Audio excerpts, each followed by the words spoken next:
Hello and welcome back to the F2 show. I'm your host Fraser Ford and I'm delighted to be joined today by Inside F2 writer Ed Spencer, GP Grandstand's Jim Kimberley and Formula One presenter and broadcaster Harry Benjamin. Coming up on today's show, we look ahead to Baku as one of the most exciting circuits on the Formula 2 calendar returns after a year's absence. Our panel discuss who are the drivers and teams to look out for this weekend. And we take a look to the back of the grid to establish whose performances have gone a little bit under the radar so far this season. A lot to get into. I want to start with you, Harry. I don't know if you noticed at the beginning, F1 presenter and broadcaster. How was your first weekend as part of the F1 team in Monaco? Well, first of all, you have dramatically oversold me, but it was great fun. Yeah, so I've joined F1 to host the coverage of the Porsche Super Cup, which supports F1, has done for years alongside F2, F3, and does eight races this season alongside F1, and that's the full length of the calendar as well. So yeah, first one in Monaco. What a first one to go to. That's a pretty cool one to kick off with, if I do say so myself. And these cars are so cool. Porsche 911 GT3 cars, they're powerful beasts. It's a brand new car for this season as well. So they're even faster than ever. They're the fastest ever they've ever made. And to be on the bill with F1 is always, so cool. But yeah, unfortunately there was an incident for a Frenchman called Jean-Baptiste Simonauer on the way up, first corner, first lap, on the way up through Saint-Devote, and then on the way up to Casino Square.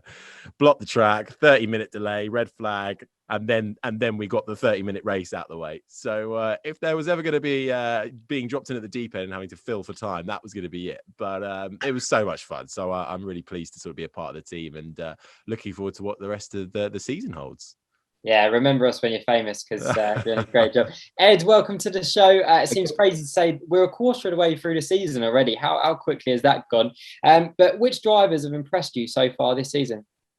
So there's been a number of drivers who have impressed me. If you asked me to name my driver of the first half of the season, I think I'd still be writing chapters worth of pages on who I think has done well and who has not. I think Guan Yu Zhou has so far impressed me most. A lot of people thought that coming into the season it was his last chance. He hasn't shown that kind of pressure with the two wins he's had so far this season, one in Bahrain, one in Monte Carlo, and he really got himself a good haul of points considering his grid position wasn't particularly good in the feature. The others I'd say, like Théo Pourchaire, only 17 years old, which makes me tremendously old.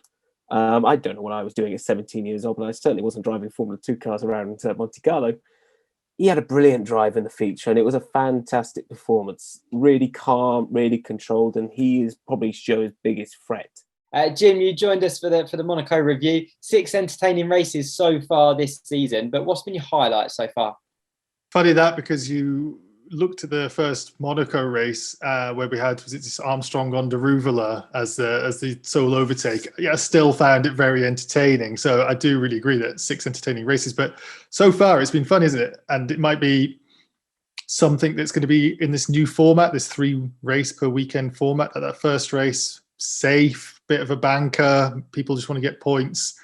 I don't know if that works with your Robert Schwartzman, who's struggled in some of these, but there have been good races, but those second 2 in particular, yeah, really, really good. But my highlight so far has been that Bahrain sprint race 2 with the 3 Alpine drivers absolutely gunning it. Under the lights as well, watching the cars under the lights makes it more special. It's been tremendous. And seeing those guys show the level of maturity that they did, in particular Piastri, who ultimately took the win as a rookie coming in, yeah, it was just edge of your seat stuff, the exact sort of advert Formula 2 needs. And on its opening weekend, it's saying, hey, here we are, we're racing like this, it's going to go like this probably for the entire season.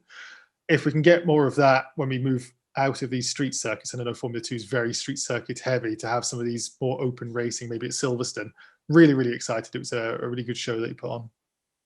Yeah, it's certainly been a brilliant season so far, and I've really enjoyed it. So let's take a look at the championship standings after round 2 then. Guan Yu Zhou tops the standings after 2 brilliant weekends in Bahrain and Monaco. Rookies Oscar Piastri and Théo Pourchaire are 2nd and 3rd in the standings, and they'll be hoping to put the pressure on Guan Yu Zhou after a strong weekend this coming weekend. In the team standings, UNI Virtuosi are top of the team standings after round 2.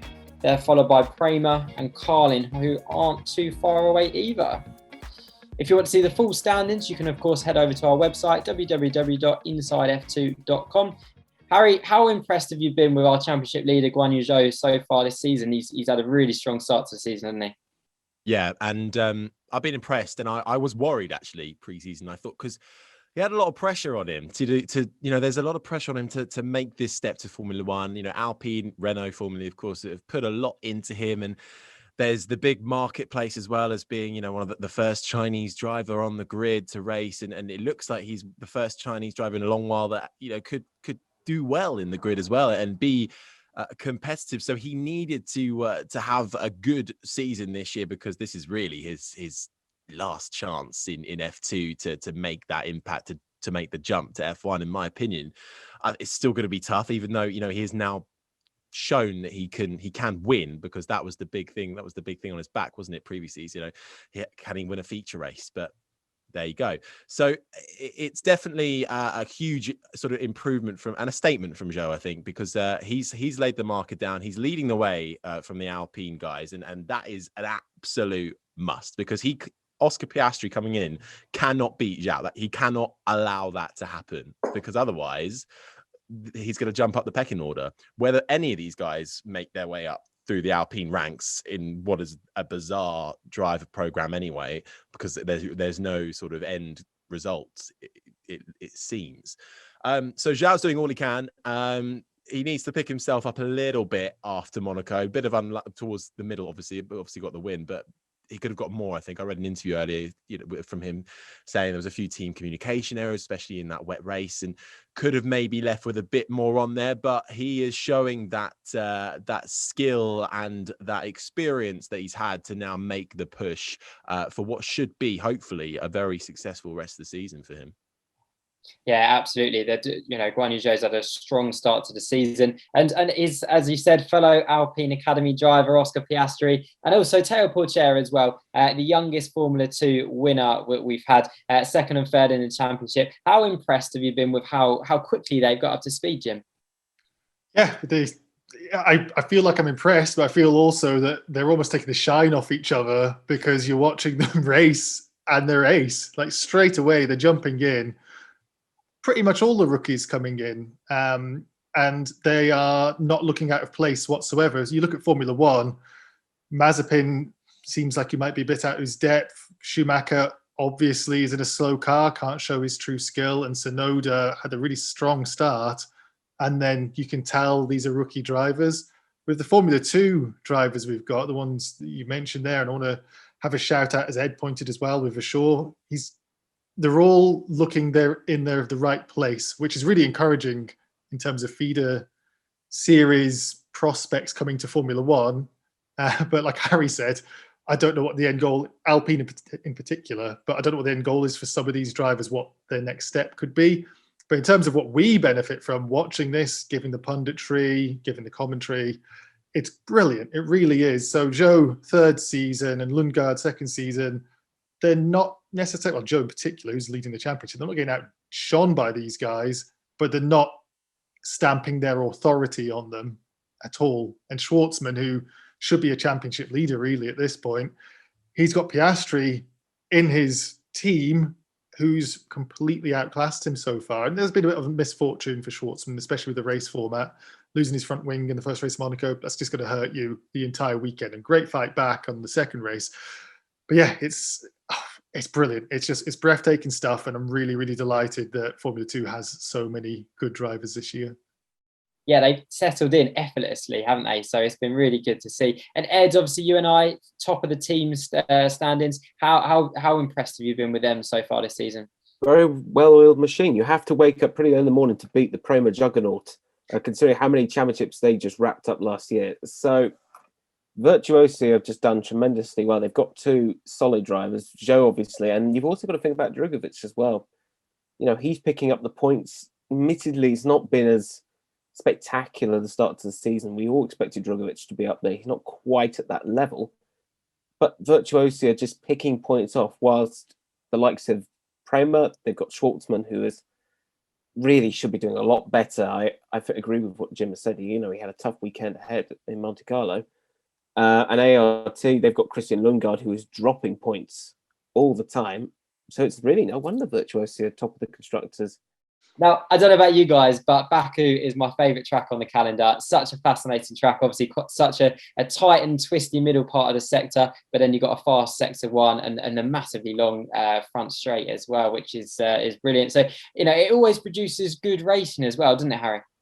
Oh, I love Baku. Literally, just before we came on here, I was watching back some old races, and there's always carnage. There's always drama. It's just Baku hasn't disappointed me yet, and I hope that continues. And obviously, we're back after a year break, so especially that front straight is just so long. It's the track where I should probably know how long exactly it is, but I don't. But it's the track where if anybody from the back who has had a struggle so far, or who is just not ordinarily at the front, it's the track where they have the most opportunity to make something happen for themselves, because that slipstream is going to be so powerful. And also, this is F2. There's going to be a few collisions. There's going to be somebody hitting the wall in turn 1, 2, or 3, especially as well through that tight sector where they go. Is it turns 5 and 6, I think, or a bit further around than that? No, 8, 9, 10, I think, through that where Charles Leclerc binned it and the said, castle. The castle, that's it. And then he said, the castle. I'm not from up north. The Castle of Doom. The Castle of Doom. It is the Castle of Doom. But, if every corner has something different, and it may look a bit basic when you look at the track map, a couple of right angle corners and that kind of thing. But when you watch the previous races that we've had here, regardless of category, it always throws up something good. I don't want to big it up too much, and then it's going to be really disappointing. I know, but I love Baku. I think it's absolutely brilliant, and it does produce some great racing. And Jim, we've had some brilliant races here, Formula 2, GP2, since we've started going to Baku. Really, what race for you has stood out as being the best race that we've had? Because there's been so many, isn't there? Well, a lot of it goes before my time, but in Formula 2, but I remember distinctly that first, well done Baku, welcomed us all that fun when they first went there. And Formula 1, everyone was rubbing their hands with glee, because even myself, not as a GP2, I think it was back then, not as a GP2 viewer, I heard about what happened with the safety car restart. And it's a farce, but it's also a classic bit of history for the feeder series to have these drivers not quite sure what the rules are. Big lesson for some of them. I think it was Giovinazzi that actually was the ultimate winner of that race. Yeah. That for him, it's almost like the school of hard knocks, and this is how you have to save yourself to win a race at Baku, because that long straight, you've got Harry making some great points that it's such an odd track that middle sector is so technical, so visually for us to watch, not particularly spectacular, because you're not going to see any overtakes. If cars are going side by side anywhere around that's something you're going to be, setting a recorder and watching again. But the first and third sectors, tip top racing. And if we can go back to, I think it's 2016, that first race, anything like that, I'll be delighted to see this weekend. Giovinazzi did the double there, didn't he? And it was brilliant racing. And Ed, if this is as chaotic as we think it could be, and again, I don't want to big it up too much and it then not to be exciting, but if it is as chaotic as we know it can be, is this the chance for a driver further down the grids, as Harry's just said, to get some points? And are we going to see a team or a driver just simply say, you know what, I'm just going to keep it on the road this weekend and just see what happens? Don't worry about keeping up with the pace. Don't worry about pushing. Just keep it on the track. I hate to be the downer, but I think experience is going to count. And I don't really see too many of the big guns making too many errors. Baku's one of those. Baku's like a roulette wheel. You never know what you're going to land on. And if you remember 2016, the best moment of that race was the two Campos boys applauding Matt's Sheeta being taken out sarcastically on the big screen. But for the sake of television viewers and for our excitement levels, let's hope that the form book gets royally shredded across the Baku castle. Yeah, I definitely hope so. I think, I honestly can't contain my excitement at this weekend. Jim, Jack Aiken, as Ed's just mentioned, back in Formula 2. How good is it to see him back? Yeah, it's a funny one, isn't it? Because Aiken's had success, but not that level of high success that's really going to propel him into a Formula One seat. I know he's got that connection with Williams, and it was great to see him in, when I say Formula One seat, of course he made it to a Formula One seat, but a full-time Formula One seat. So to see him racing on the Formula One calendar again, yeah, it's a good news story, really. And we've mentioned, talk about Campos, that he was pushing Campos forwards last year. Was it Silverstone where he got the double podium? It's good to see. It's great to see him. It's great to see drivers who genuinely deserve a place on the Formula 2 circuit there. So him coming back, what seemed very last minute, to Monte Carlo was great to see. So with a bit more preparation, I'm hopeful we're going to see some points scored for him this time out at Baku. And he just seems like a jolly nice chap. And I know that sounds very twee and very British and might be a bit too my compatriot, come on, Aiken. But I like to see, and we mentioned Boschung as well, I like to see nice guys have the chance to be racing. So it's a bit of an underdog story, but hey, we are Brits here, and that is what we love. So I really like that Aiken's back, and I really hope it's not going to be a championship challenge, but I really hope that if this might be his last year in Formula 2, I really hope it's a good one where he does get on the podium. And yeah, I think it's great. Could maybe see him on the podium even this weekend. How good would that be? I mean, he actually, for Campos in 2019, last time we were at Baku, I mean, he won the feature race and he got on the podium in the sprint race. He almost did the double wing in a Campos, didn't he? Can he score points this weekend, Harry? Can he contend for a podium? In terms, I think he'd probably do points. Yeah, but I mean, let's not forget, he's coming in quite cold. He's not racing any other single seaters right now. He's doing GT, so that's a big switch for these drivers to come back in and get to grips with. I think he's doing probably a little bit of testing and simulator work with Williams, perhaps. But he's especially at this track, he's got good rep here, but that was 2 years ago now. So he's with HWA Race Lab. They haven't got exactly the fastest car on the grid, or they're not getting that speed out of the car right now. So I mean, I'd love to see Aiken on a podium. Of course. Do I think that's realistic? No. If he stays in for the whole season, which again, I don't think is confirmed, but if that, and I imagine that if they find somebody else who wants to do the rest of the season and who's going to pay enough money to do it, Aiken will just be in for Baku, and then he'll go back to doing GTs. But if he can get, a solid top 10, top 5 result, I mean, that would feel like a win, I think, coming back into the HWA team for a one-off race. Yeah, it really would, wouldn't it? If he is in for the whole season, are we looking at potentially, if George Russell is off to Mercedes, there's a seat vacant at Williams, are we looking at between him and Dan Ticktum for a Williams seat? And could it potentially harm his chances of potentially getting a Williams seat next season? I don't know is the honest answer. I just can't see. I just don't think they'll pick him. I just don't think they will. As probably, I know there's so many Jack Aiken fans out there, and they probably all hate on me now, but I just don't see that happening. Dan Ticktum is on a roll with it, I suppose, at the moment. And he's openly admitted that this is his last chance to make the jump to F1 this year. He thinks, otherwise he's leaving F2 and going to focus probably sports cars or something like that. But they've got a lot of people vying for that seat, and don't forget, Roy Nassani is getting a lot of seat time in that Williams right now, fresh off the back of a podium in Monaco. You never know, but I just don't. I would love to see it. I don't think that will happen, because if there is suddenly a big move like that in F1, there'll be a huge knock-on effect for the likes of Bottas, for the likes of, what happens to Vettel at Aston Martin. Does he want to stay? Does he, Williams are not going to miss out on the chance to maybe snap up Valtteri Bottas again, because he's a great driver, and they've got a great rep with him. So I could see that. I could see a swap there if we're talking about the F1 move. When it comes to Aiken, I just don't think I think he's had his shot, and I don't think it will come again. No, that's fair enough. It's you are going to get a lot of hate after that, Harry. I know. I'm just composing my tweet now, actually.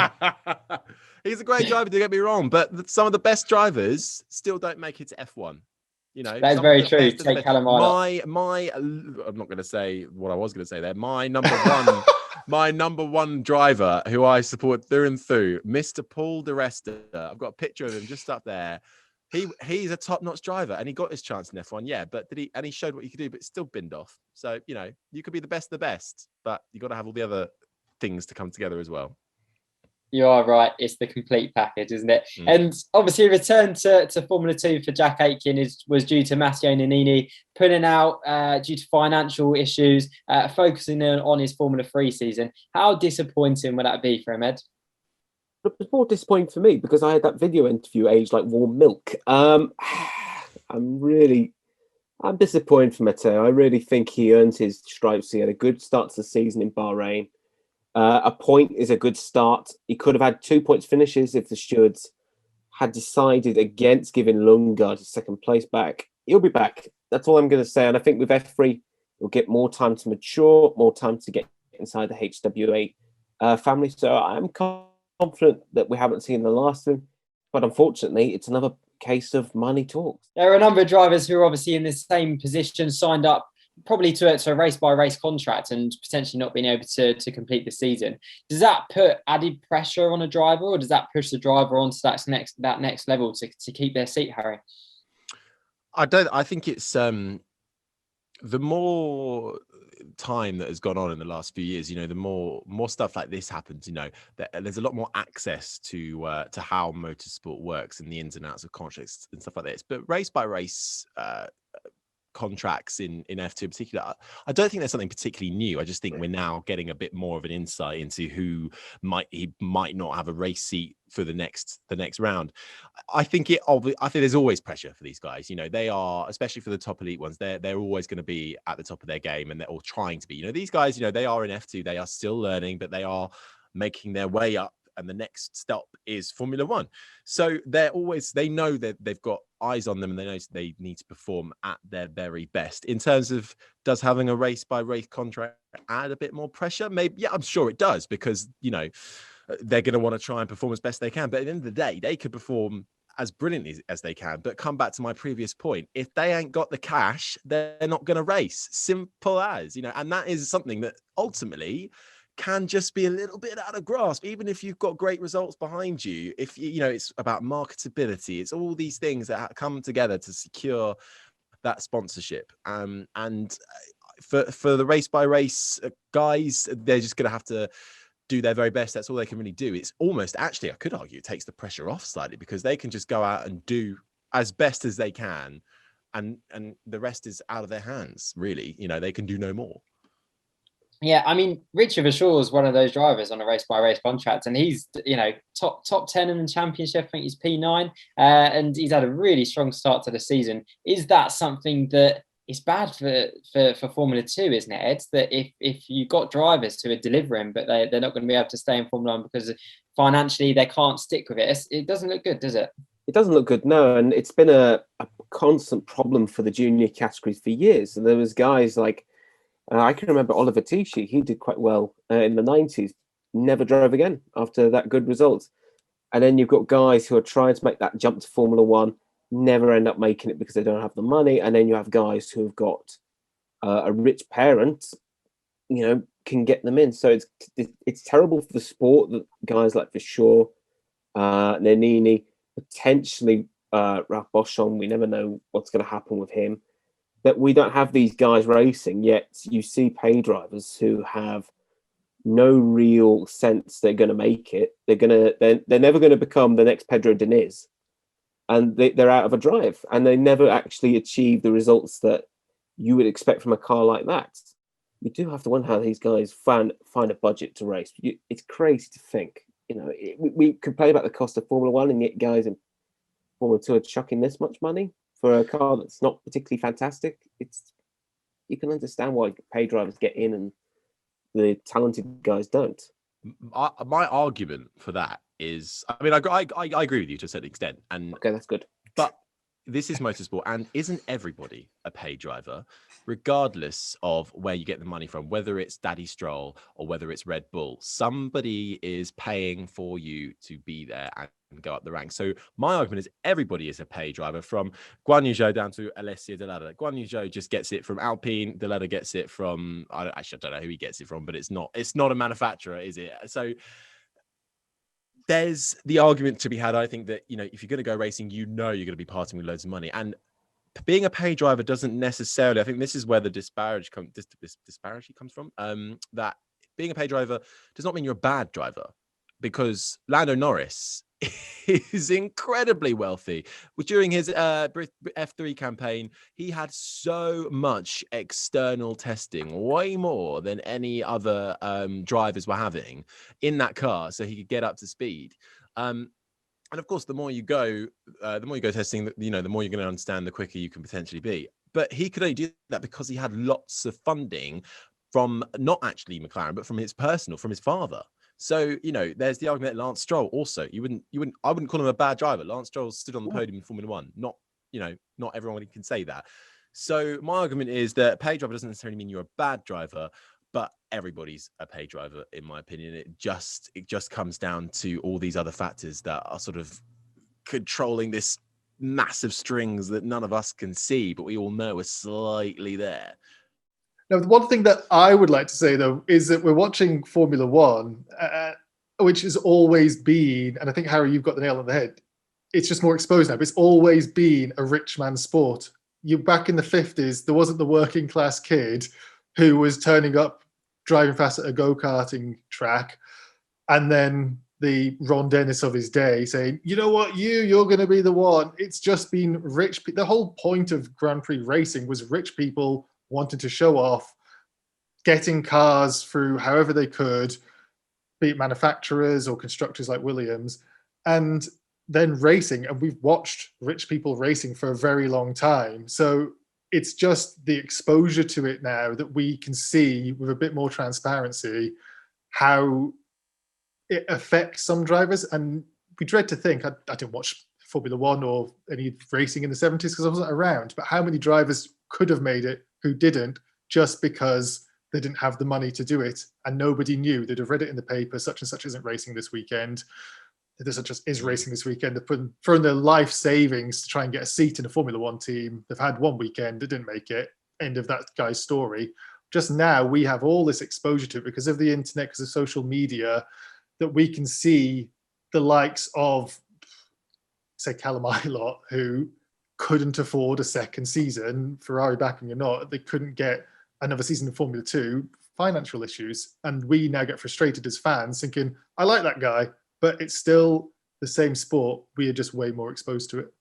Yeah, completely agree. And if I had £500,000 lying about, I would definitely invest in some form of racing, 100%. Well, you would, of course you would. If you've got a passion about it, you would. So I don't want us to be a bashing of paid, where they get their money from, but if you've got it, you may as well use it. It's like the classic football line, isn't it? If I hadn't injured my knee, I would have made. If I had a budget, I'd have been a Formula One world champion. I would have, I promise. Yeah, you're right. You're half right. Yeah. Ralph Boschung, another one of those drivers, Ed, you've already alluded to, a really good weekend in Monaco. Jim, I know you were impressed with him. You spoke about it on the Monaco review.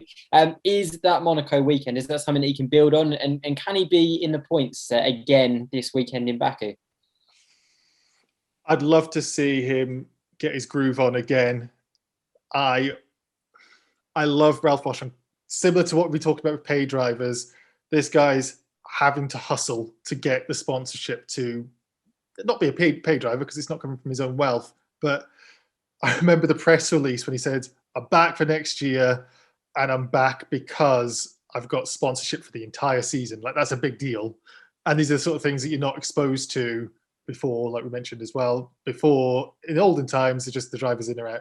So for Boschung to come back, and then his second weekend back, I know he raced Bahrain last year, Sakir, whichever one it was, but from this full season return to come back in his second weekend to do as well as he did, it was great. It was great to see. Whether or not that's a bit of the Monaco effect, where overtaking can be difficult and he's got some experience which has helped him, I don't know. And that long straight down Baku, it's going to be some people's saving grace and some people's hindrance. And Formula 2 cars are so restricted in what they can change setup-wise. having any wing adjustments maybe could be the difference depending on how the car is set up, or how, if you're Deruvala, how your engine is going to work. So I don't know. And it's such a cop-out answer. I think it's going to come down to qualifying. If Boschong can qualify well, then anything's possible. But as we mentioned in the excitement for Baku this weekend, there are going to be retirements. And if there are going to be retirements, keeping your nose clean could really be a way for you to be gaining a whole bunch of points. Whether or not it gets 3 races in a row scoring high points, I don't know. But certainly, yeah, I think we'll see him in the points with a decent chunk again, at least one time this weekend.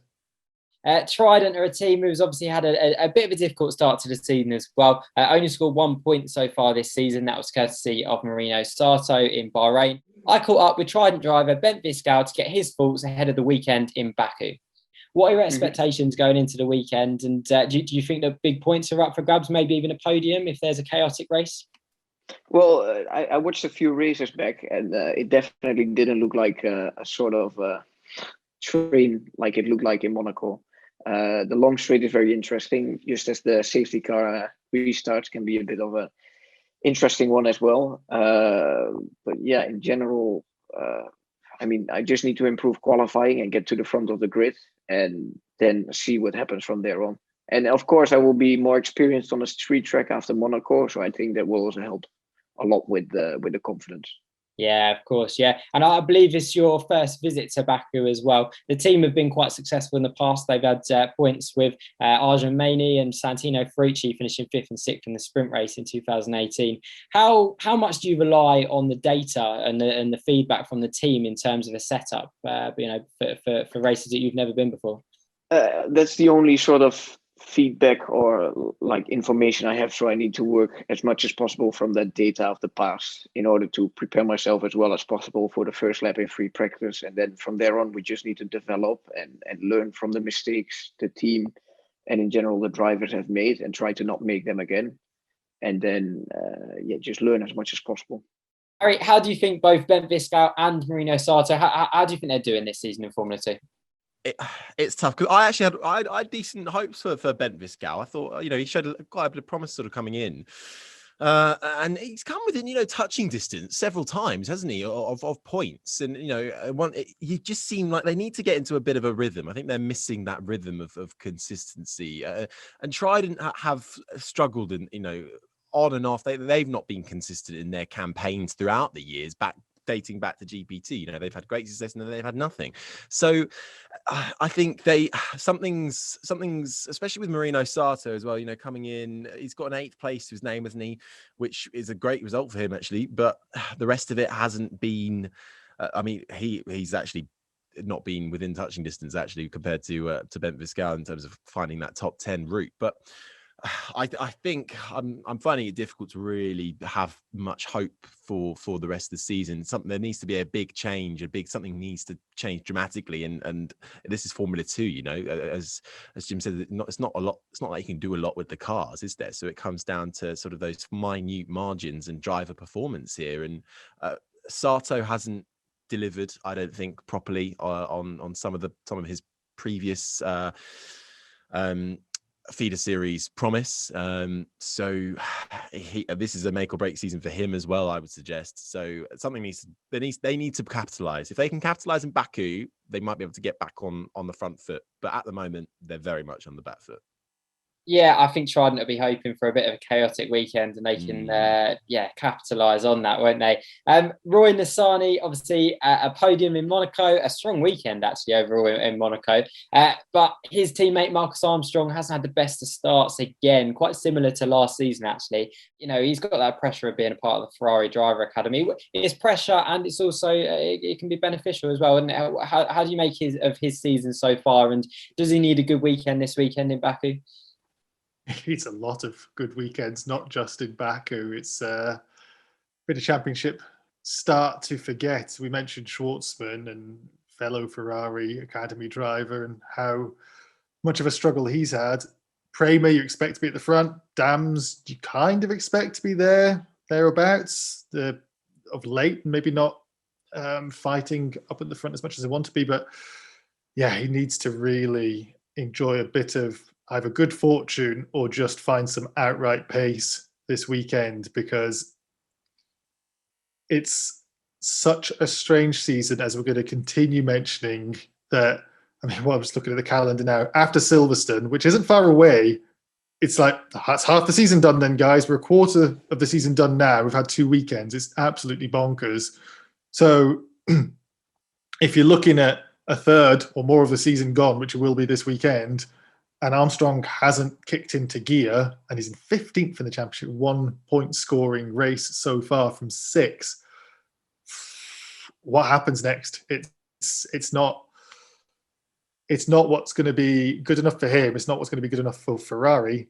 And yeah, it's going to be huge pressure on him. And it's going to be important not to get your head down and feel like, what am I doing here? And in order to start feeling back on top, he needs to really show that he's the top dog at Dams, because everybody expects him to be. And so far, we haven't really seen it. So yeah, for Marcus, he needs to turn up. It's a confidence thing, isn't it? He has the ability. He's shown that in Formula 3.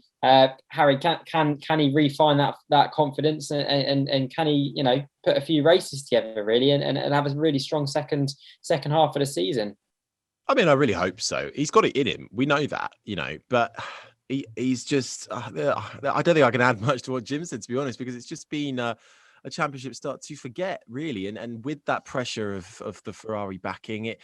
They're going to be expecting more, and and we look further up, and Robert Schwartzman has had a tough start as well, but he is still 6th in the championship, whereas Armstrong is 15th. That is just looking purely on paper and numbers.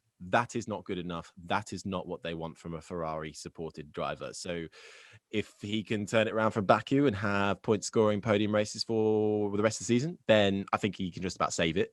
But if not, then I'm afraid, it's a cutthroat business, and Armstrong needs, the one thing about Armstrong is he's got decent backing. That's his, help saving grace. But and he is a good driver as well. Something's just not going right for him at the moment. He's a mixture of bad luck and poor judgment sometimes as well. But he's got it in him. Yeah, let's hope he can turn things around. And Baku, as we said, anything can happen. So who knows where he might end up. Now, question time for our panel now. Quick fire questions, guys. They're going to come at you quick. So we'll go Harry first, then we'll come to you, Ed, then we'll come to you, Jim. I'm terrible at these. I know you are, Harry. I know. This is going to be a disaster. No, not a quiz. Not a quiz. We're okay. So, Harry, your driver to watch this weekend? Ooh, okay. I would say Jack Aiken. Oh, that's come to my mind first. Yeah, Jack Aiken. Go on. Yeah. Ed? After my damning report. I'm gonna send some love tweets now after that. He wants a place in his management, that's for sure. Ed, who's your driver to watch this weekend? I'm going to go plain boring. Let's go Drugovich. It's time It's time for him to shine now, and I think a good result could be on the cards in Baku. And Jim? For me, the driver to watch is Christian Lundgaard. That he is somebody who's suffered misfortune and had that engine issue. So, actually, I want to apologise a little bit to Armstrong, because of course he had that issue as well before the start of Sprint Race 2, where he was just starting pole position. It could have been a whole completely different thing. But yeah, I think Christian Lundgaard, luck will even itself out, and it's about time it starts evening itself out for him, because he's not a slouch and he's been very unlucky. Yeah, he really has, hasn't he? And that engine, he was running P2 at the time, wasn't he? So that was really unlucky for him. Question number 2. How many different drivers are we going to see on the podium this weekend, Harry? Well, there'll be at least 3 different drivers. But if you want an actual, slightly more intellectual answer, I'm going to... 7 is a number that popped into my head straight after 3. So I'm going to go for 7. 7 for Harry. Ed, how many for you? I'm going to go 8. I think the roulette wheel known as Baku will swing into action, and we will see a good haul of drivers getting a trophy in their luggage. Jim, how many are we going to have on the podium? I'm going to split the difference, say 7.5. No, I don't know. 9 would be great. I'd love to see 9 drivers. So let's go all the way out there. 9 different drivers. It's going to be a wild weekend in Baku. It's going to have to be a wild weekend to have 9 different drivers on the podium. Ed, who's going to be our championship leader by the end of the weekend? Very boring. We're going Guan Yu Zhou to maintain his championship lead, and he will be extending it. Harry? I'm going to be boring and also say Guan Yu Zhou. He's a long way ahead. Jim? Zhou, if I were to be a betting man, because it looks like a safe bet, but Piastri has shown a lot of consistency, and I really won't be surprised if we see him just about edge Zhou out by the end of the weekend. Yeah, it's going to be really interesting to see. Bring on Baku. That's all we have time for today. Ed, Jim, Harry, thank you so much for joining us on the show today. We will, of course, be back for next week for the review show of round 3. So keep an eye out for that. In the meantime, if you want to get involved in the conversation, you can join us on Discord. You can, of course, follow our social media channels. You can find the link to all of those on our website, or you can find them below. If you enjoyed the show, please make sure you hit the subscribe button, give this video a like, and leave a comment in the comment section to let us know what you think of the show. But from me, Fraser Ford, and all of us here at Inside F2, we'll see you next time.